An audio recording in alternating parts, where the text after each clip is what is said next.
Votre attention s'il vous plaît. Cet élément est en lingala et en swahili. Contactez-nous pour savoir s'il est aussi disponible en la langue de votre préférence. Veuillez aussi noter qu'il est en audio uniquement. Dépourvu de ce fait d'image originaire.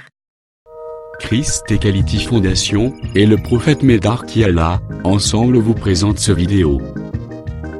La rubrique Pasteur et thème. Vous présente aujourd'hui le bien-aimé de Jésus-Christ et des saints. Le prophète Medar Kiala, ministre de l'Évangile éternel.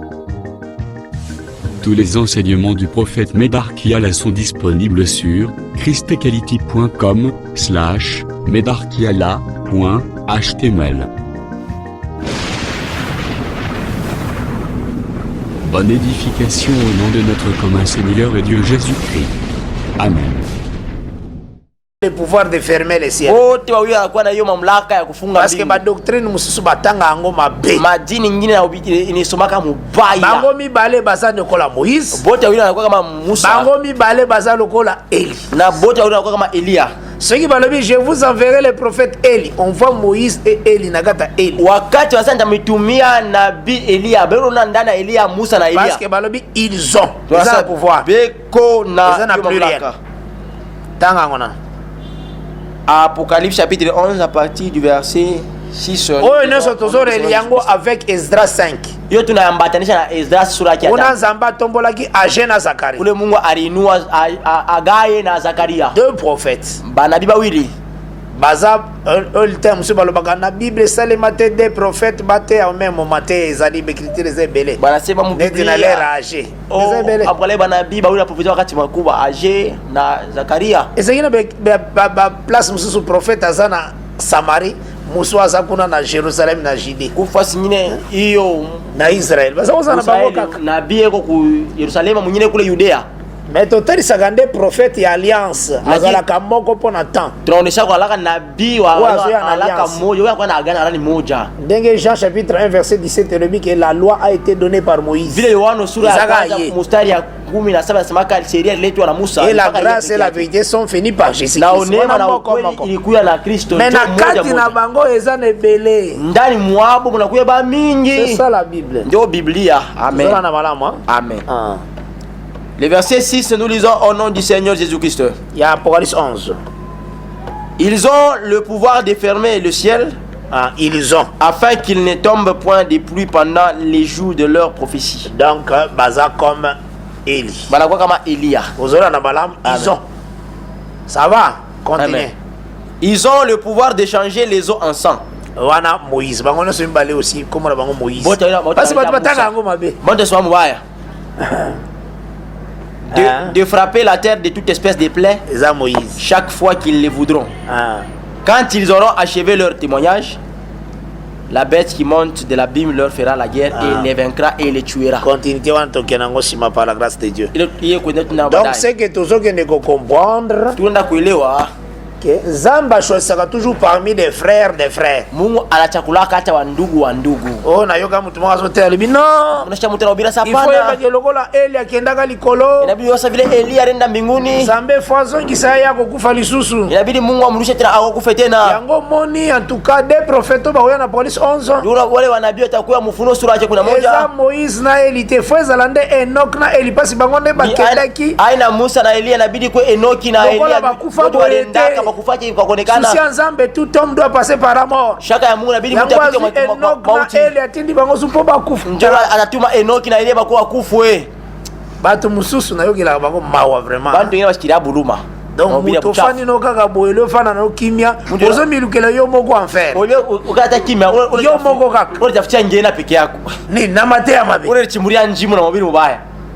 Batali si yo bien ba cité yo ba prophète wana. Bana kutaya vizuri wale wanabii bale. Eso kota les écritures. Wakati soma andiko. Esa Moïse na Eli c'est ça. Elia na Musa.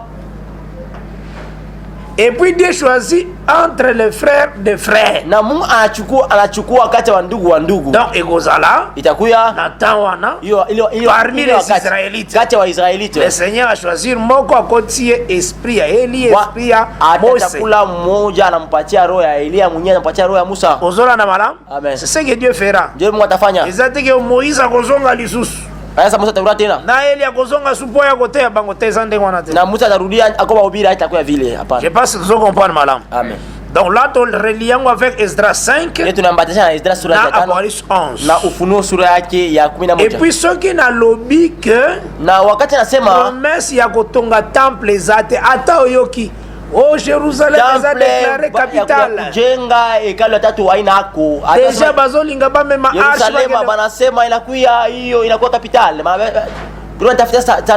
Jambe prophétie na ye Mungu unabii wake. Tanga kozongisa Israel akozala na besoin te likambo arche physique. Mungu wakati atarudisha Israeli hasta Jérémie chapitre 3. Itaji ya batu baza plus na écoute d'information que batanga ka écriture. C'est ça ce que moi je trouve des difficultés. Habari kabisa. Au moment nazoluka livre ba rabbin. Ba rabbin juif. Oh, ce sont des gens qui sont aveugles, ils sont incrédules. Ils ont des difficultés pour comprendre les prophéties. Mais mutazo se référer na bango pas comprendre. Oh, déjà bazoluka arche, bazoluka la table de pierre, bamoni arche musuba ezalaki na Éthiopie. Bamona ki chandelier bimina côté ya Rome. Banona hiyo kinara tu kule ngambo ya Rome inakuwa kulengamishwa. Jérémie chapitre 3. Jérémie chapitre 3 verset 15 à 16. 15-16 nous lisons au nom du Seigneur Jésus-Christ. Je vous donnerai des bergers selon mon cœur. Bana même na verset 14. Tunaanza kumsaidia kubina hili. Parce que nazotali sa étape ya kuplanter mena vigne. Ça va. Tunaonyesha kipindi ya kupanda hiyo muzabibu. Jérémie 3:14 à 17 nous lisons au nom du Seigneur Jésus-Christ. Revenez, enfants rebelles, dit l'Éternel, car je suis votre maître. Je vous prendrai un d'une ville, deux d'une famille, et je vous ramènerai dans Sion. Je vous donnerai des bergers. C'est ça la promesse selon mon cœur. Ça va. Dieu a dit à Kupanda. Je vous donnerai des bergers selon mon cœur. Ils vous paîtront avec intelligence et avec sagesse. Et ces bergers-là, ce sont les deux joints. Na wale wachungaji kwani wa premier limbo ndio ngona. Alama ya kwanza ile pale. Lorsque vous aurez multiplié et fructifié dans le pays, en ce jour-là, dit l'Éternel, on ne parlera plus de l'arche de l'alliance de l'Éternel. Elle ne viendra plus à la pensée. On ne se la rappellera plus. On ne s'apercevra plus de son absence. En ce temps-là, on appellera Jérusalem le trône de Dieu. Et toutes les nations s'assembleront à Jérusalem au nom de l'Éternel. Voilà. Et elles ne suivront plus les penchants de leur mauvais cœur. C'est la promesse dans la Bible. Tazama aje kwa na Biblia. Parce que arche balingi batonga, parce que arche ce qui n'a pas gagné, parce que ça arche pour pas réconcilier. Bana pata sa na distraction. Bana ni makoni kulingamishwa. Quand bazo planter Israël. Wakati anapanda Israeli. On n'a plus besoin de l'arche. Hawata kumbuka tena sanduku ya Bwana. Est-ce qu'on a malam? Amen. On en a plus besoin. Donc ce sont ce peuple-là nde bakokoma l'arche de l'Éternel. Inakuwa ni hiyo taifa itakuya hiyo sanduku ya Bwana. Pona nini? Dans l'arche nde zalaki la loi de Dieu. Ni ndani ya safina ya sanduku ya Bwana. L'alliance oyo nzamba koya nango oyo pasala ina biso. Hiyo agano Mungu atakuwa na hiyo pamoja na il écrira la loi maintenant dans les cœurs. Ataandika hiyo sheria ndani ya mioyo. C'est Jérusalem, tout le peuple qui devient comme l'arche. Ni Yerusalema taifa mzima itakuwa kama sanduku ya Bwana. Là Israël a planté. Pale Israël anapandwa. Amen. Aujourd'hui nous sommes aussi l'arche de l'Éternel. Inakuwa sasa leo tutakuwa sie sanduku ya Bwana. Enzi ufazi Mungu akokala. C'est dans l'arche qu'il y a eu la loi de Dieu là. Ndani ya safina ndani ya sanduku mnakuwa sheria ya Mungu. Et c'est à nous que le Seigneur a écrit la parole de Dieu dans le cœur. Mwetu ndio Mungu anaandika neno ndani. Il le fera aussi pour Israël. Atafanya moja na Israeli. Là quand akoramener Israël. Ni wakati atamrudisha Israeli muinchi. que quand même tu comprends malam par la grâce de Dieu. Vraiment que le Seigneur a pas bon la bino makasi. Amen. Beaucoup à comprendre bien. Maintenant, mon sala, c'est ce que la Bible appelle fête de trompette. Sasa hiyo kazi wapakaliwa huyo tafanya wanaita karamu ya mabaragumu. Parce que la trompette c'est la parole. Njoo baragumu inakuwa ni neno. Selon Exode 19. Ufuatana kutoka 19. Quand le Seigneur parlait, wakati Bwana anaanza kusema, le peuple entendrait des trompettes qui taifa inaanza kushikia hiyo mabaragumu inaanza kulia. Donc la parole de Dieu c'est la trompette. Sasa baragumu ya neno la Mungu ni baragumu. Soko yoki otangi Apolis 1. Wakati wa Ufunuo sura ya kwanza. Omoni Jean zoloba que Jean entendit une voix. Unaona Yohana unasema nilisikia sauti. Cette voix ezaiko ya comme une son d'une trompette. Na hiyo sauti inaanza kuwa kama sauti ya baragumu. Zola na malam. Amen. Et le Seigneur azoloba pa Isaïe. Na Bwana anasema kwa upande wa Isaya. Na Isaïe 58 verset 1. Isaya 58 mstari ya kwanza. Crie en plein gosier. Lalamika kwa singo lako. Élève ta voix comme une trompette. Na inua sauti yako kama baragumu. Je pense sura na malamu. Maintenant quand la trompette ekobeta. Na wakati baragumu itapika. Donc la prédication o ekote ya maoeza na Osée 14. Mahubiri itahubiriwa inakuwa mu Hosea sura yake 14. Verset 1 et 2. Mstari ya kwanza na kwenda mstari ya pili. C'est la prédication des besoins. Hosea 14. Osée chapitre 14, nous lisons 1 à 2 au nom du Seigneur Jésus-Christ. Amen. Israël, reviens à l'Éternel ton Dieu. Voilà. Car tu es tombé par ton iniquité. Apportez avec vous des paroles et revenez à l'Éternel. Dites-lui, pardonne toutes les iniquités et reçois-nous favorablement. Nous t'offrirons au lieu des taureaux l'hommage de nos lèvres. Omoni prédication. Parce Israël a commis iniquité tant a rejeté Christ. Israël alitenda yo ovu wakati alimkatala Kristo. Parce que Jésus dans le bien on a Jean 19 verset 10 na 11. Juu Yesu alisema Yohana sura ya 19 mstari wa 10 ufika 11. Azolo bango pa Pilate. Anamwambia Pilato. Alobi, c'est lui qui m'a livré entre tes mains plutôt. Il a commis un plus grand péché. Oh, le plus grand péché c'est l'iniquité. Israël est là dans sa iniquité. Mais son iniquité c'est quand les deux hommes bakobeta ta trompette. Lakini Israël revenait dans ton iniquité. Le Messie. Alors Israël a commis qui ça s'est repenti. C'est ça la fête des expiations. Parce que fête des expiations il y a toujours après fête ta trompette. La fête on a parlé que vous humilierez vos âmes.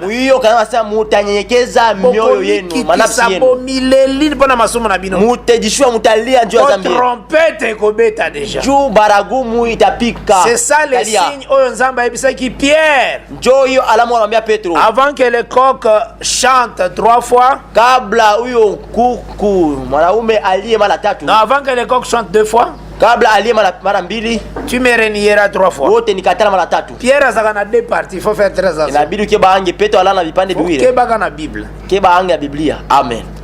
Verset monsieur Lobi. Avant que le coq ne chante, tu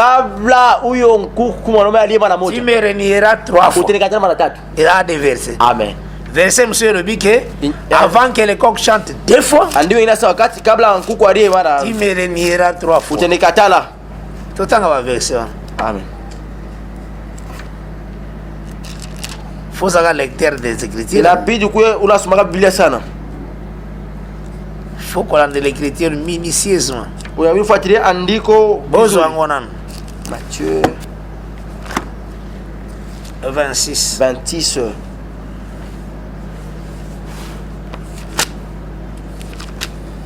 Nous allons commencer à partir.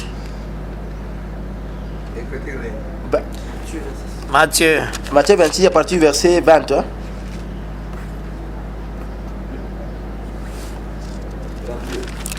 32. Non, 32 c'est déjà là il est remis. Dans la partie à 20. Matthieu 26, à partir du verset 20, nous lisons au nom du Seigneur Jésus-Christ. Amen. Amen.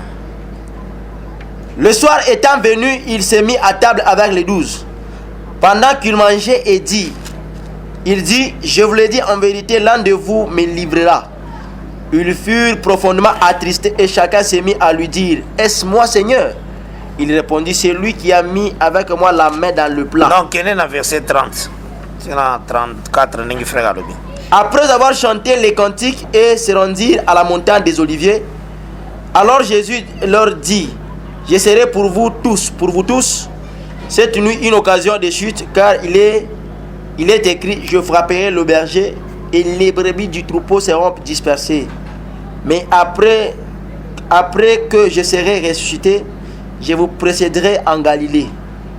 Pierre prenant la parole lui dit, quand tu serais pour tous une occasion de chute, tu ne le seras jamais pour moi. Jésus lui dit, je te l'ai dit en vérité, cette nuit même, avant que le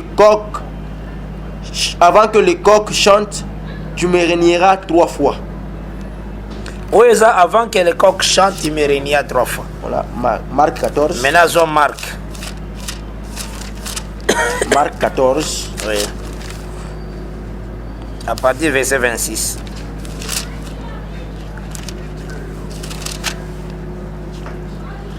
Marc 14, à partir du verset 26, nous lisons au nom du Seigneur Jésus-Christ. Amen. Après avoir chanté les cantiques, et il se rendit à la montagne des Oliviers. Jésus leur dit, vous serez tous scandalisés, car il est écrit, je frapperai le berger, et les brebis seront dispersées. Mais après que je serai ressuscité, je vous précéderai en Galilée. Pierre lui dit, quand tous seraient scandalisés, je ne serai pas scandalisé. Et Jésus lui dit, je te l'ai dit en vérité, toi, aujourd'hui, cette nuit même, avant que les coqs chantent 2 fois, tu me régneras 3 fois. Unafata mzuri? Majini watasema muone maandiko. Biblia sana ba contradiction. Biblia ina bishana yenyewe. Inapingana yenyewe. Eza réalité faut comprendre Nzambe c'est un grand prophète. Inabidi leo sema Mungu akweli anakuwa nabii mkubwa. Donc il faut yebake, inabidi ujue même ba téléphone. Il faut yebake, inabidi ujue Dieu utilise des hommes comme des signes. Mungu atumiaka bantu kama alama. Amen. Donc omoni tangu nalakisaki bino likambo ya Manase, Efraim.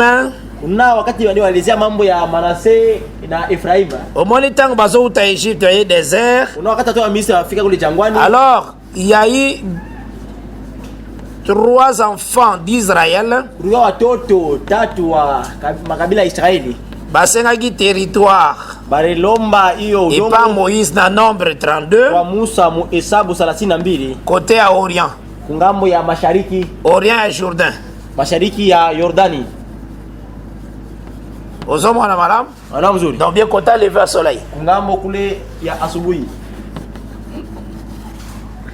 Eteni ya Manase. Kipande ya Manase. Donc une portion ya Manase. Kipindi ya kabila Manase. Et ça peut côté ya coucher soleil. Amen. Ya kwa ngambo ya côté occident. Magharibi.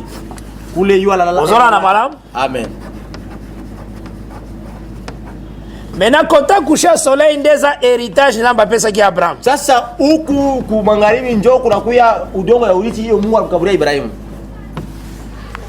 Cet héritage oyo urithi oyo eza kota kusha soleil inakuya kule yo lalaka yango nde ezotalisa koyamba Kristo kondima la parole. Mais héritage musu eza avant Jourdain, Moïse nda pesa yango, lakini hiyo urithi inakuya kabla Yordani, Musa ndio alikabula. Amen. Oyo ngambo oyo Josué nda pesa ngamba kota kusha soleil kule hiyo alaka ni Josué alikabula hiyo urithi. Osomana ezaleli. Amen. Alors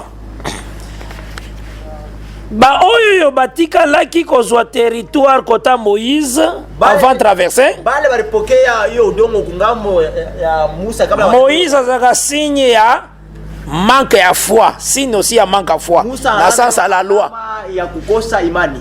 L'homme qui mettra ces choses en pratique vivra par elle. Ule mtu ataweka katika tendo hivi vitu ataishi kupitia vile. Donc faire ton propre effort. Fanya nguvu yako pekee.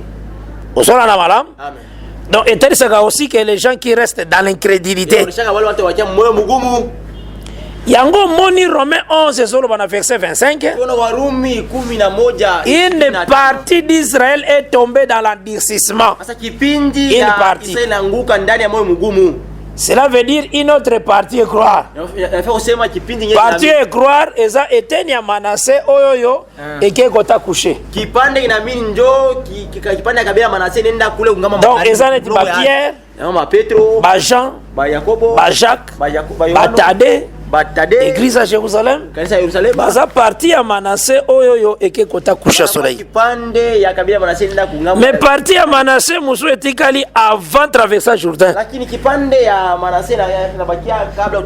Ils ont dit ba pharisiens, bango nyonso na basoposa ki wana vraiment avec incrédulité. Nous avons pour prophète Moïse. Ba boy vraiment repos. C'est une partie. Maintenant, Tanyo Soyo Bazalaki na loi bazuaka comme loi psaume et des prophètes.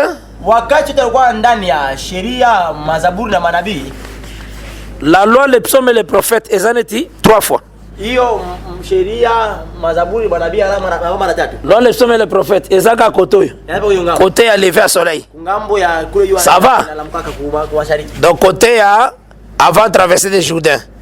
Tous en la loi, psaume et prophète. Avant de traverser le Jourdain. Donc côté à terre, Moïse a Pesaki.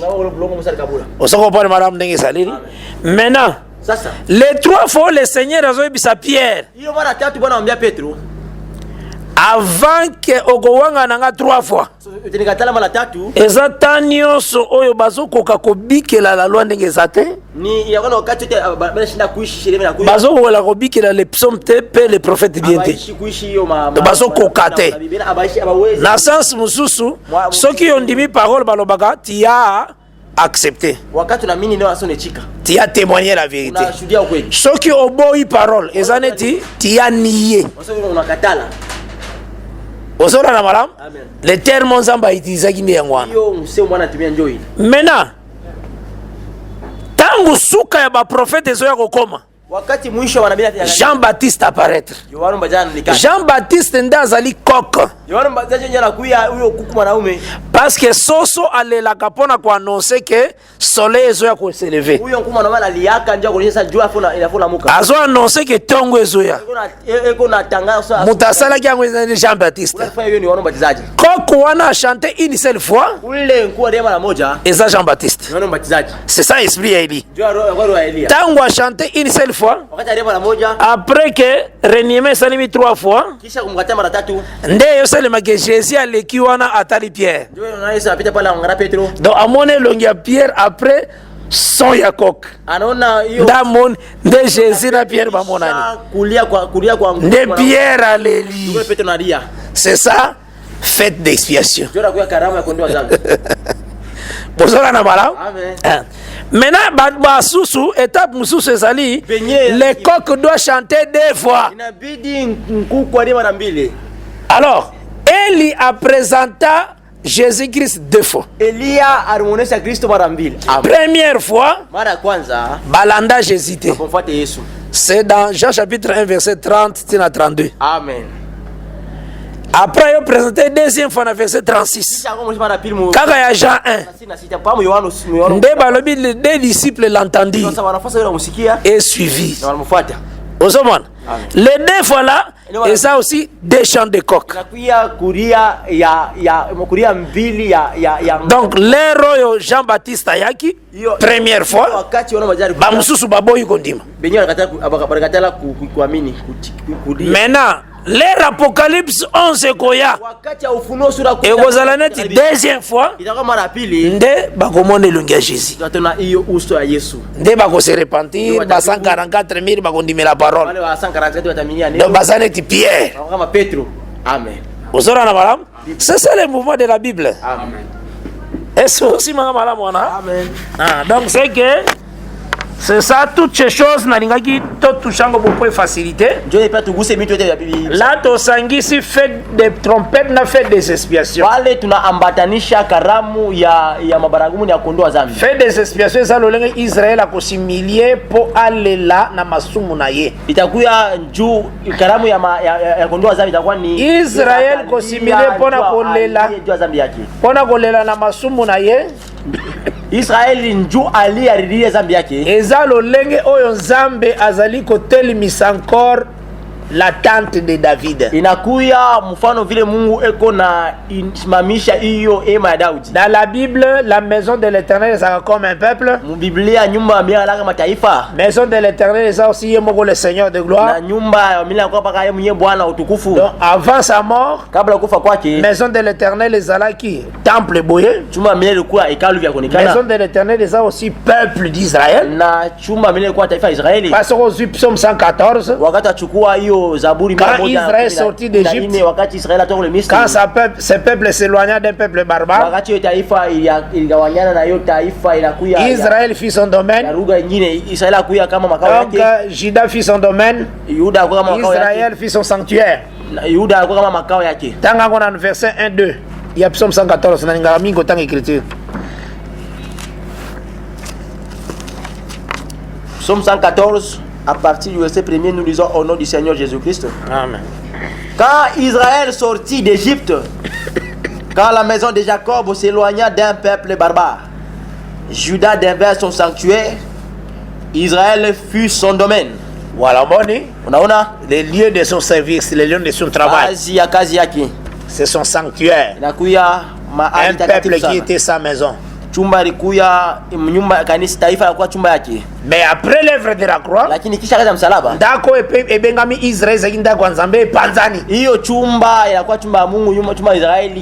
Parce que Nzambe azalaki kosangisa bango alongwe na kati na bango. Ule Mungu aranza kubakusanya alitoa kati yao. Yango nete kutai kolobela kokoma desert. Njoo tuanzia kusema kuya jangwa. Mai ezalaki sute. Vile mai ekuyepo. Mais la parole est pas na biso. Lakini nenda kwa ngambo yetu. C'est ça la gloire otomoni na Ezekiel 10 ezobima na temple wana. Donc ekiminde na Israël po ekende wapi? Pa na biso. Ndio tunaona hiyo utukufu inatoka mu hekalu ya Mungu inatoka Israeli inakuwa kwa ngambo yetu. Donc etika Israël eyemene pa na biso. Naacha Israeli kwa ngambo yetu. La gloire est vers nous. Utukufu. Soki sisi musala tokena enlèvement. Utukufu ngambo yetu wakati nesha kanya. Ikozonga na Israël anzela badezo. Itamrudia Israeli mu njia wapagalo wawili. Tous ces mouvements c'est dans l'année ya grâce. Hiyo makutenga yote kwa ndani ya mwaka ya neema. Uzora na malam? Amen. Le temps où 7e mois ezali. Wakati hiyo mwezi ya 7 inakuya. Eza l'ère automne. Inakuwa wakati ya baridi. Eza kapena pluie d'automne. Kwa alaka mvua ya d'automne eza pluie ya chicote sur la terre. Ya kipindi ya kwanza. Donc jour de l'Éternel ikoza. Inalaka siku ya milele. Mais c'est l'année à grâce pour Israël. Lakini inakuwa ni mwaka ya neema juu ya Israeli. Parce que bakoyoka trompette. Batashikia baragumu. Pe babikeli expiation. Kisha wataishi hiyo kuondelewa kwa dhambi. Que le Seigneur apambola moko na makorishima. Amen. Je pense que tosimi quand même à moi. Na janemo na shika mzuri. Que vraiment la paix du Seigneur est en moko na moko. Amen. Et que je sais que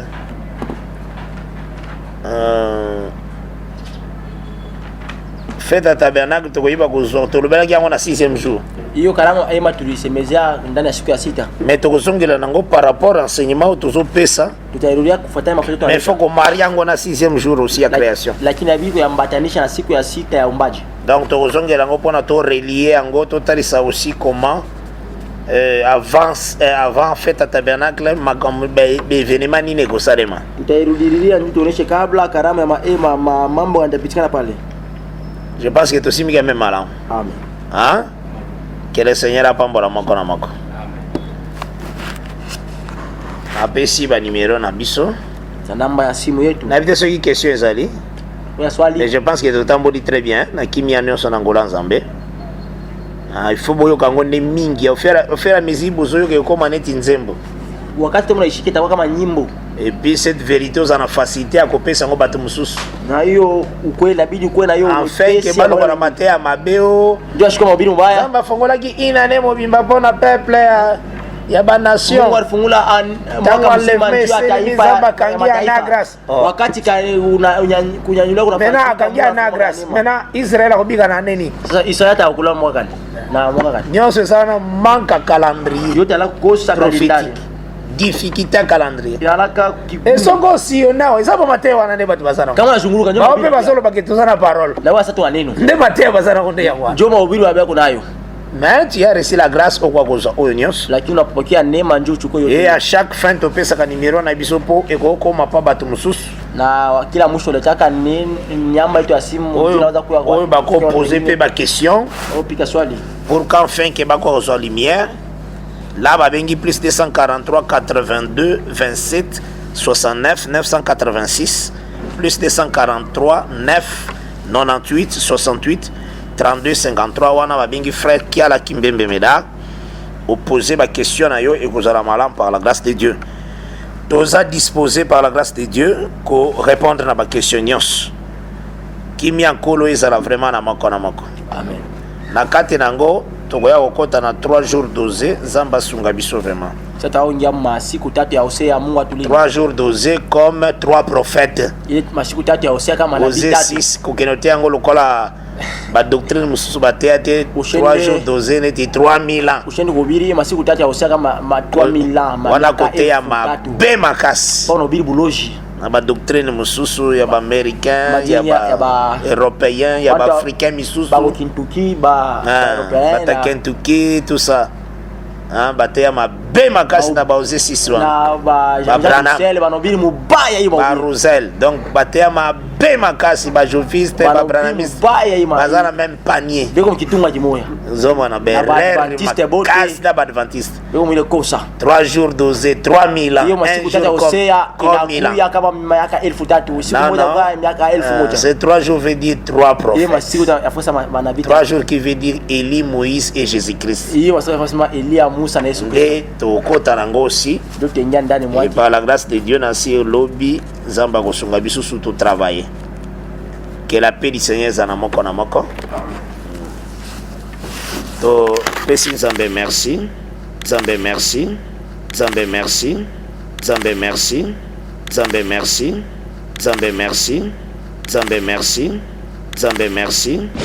Merci d'avoir suivi ce message et que Jésus-Christ vous bénisse. Si vous avez une question à l'intention de l'homme de Dieu, si vous voulez que l'homme de Dieu prie pour vous, si vous voulez vous confier à l'homme de Dieu, ou si vous voulez tout simplement bénir l'homme de Dieu, contactez-le directement si ses coordonnées sont disponibles depuis sa page. Sinon, contactez-nous et nous lui transmettrons vos préoccupations. N'oubliez pas de faire un tour à notre page évangélisation pour voir en quoi vous pouvez vous rendre utile à Christ par cette œuvre. Que Dieu vous bénisse tous. Amen. ChristKelity.com. Les cieux en un clic de la souris. Évangile-éternel.com. Le site de l'Évangile éternel. ChristKelity Fondation, équilibrer la manne ramassée dans le désert de sorte que chacun ait un numéro.